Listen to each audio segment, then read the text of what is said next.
நிறைய பேருக்கு உள்ள டவுட் என்னன்னு சொல்லி பார்த்தீங்கன்னா, என்னோட கம்பெனியில எனக்கு சேலரிய ரிவைஸ் பண்ணி குடுத்துருக்காங்க.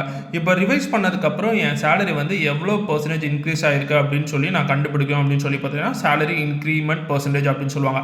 இது எப்படி கால்குலேட் பண்ணுறதுன்னு சொல்லி பார்த்தீங்கன்னா, ரொம்ப சிம்பிளான ஃபார்முலா.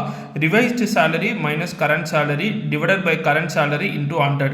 ஃபார் எக்ஸாம்பிள் உங்களோட கரண்ட் சேலரி வந்து இப்போ 6 லேக் இருக்குது. உங்களுக்கு ரிவைஸ் பண்ணி கொடுத்துருக்கிறது வந்து 6,60,000 கொடுத்துருக்காங்க.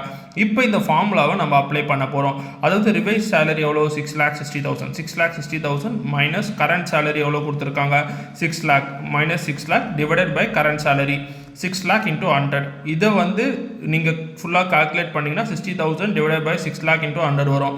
அப்போ இஸ் ஈக்குவல் டு 10%. அதாவது உங்களோட சேலரி இன்க்ரிமெண்ட் வந்து 10% உங்கள் கம்பெனியில் ரிவைஸ் பண்ணி கொடுத்துருக்காங்க. இந்த பேசிக்கான இன்ஃபர்மேஷன் எல்லாரும் தெரிஞ்சு வச்சுக்கோங்க.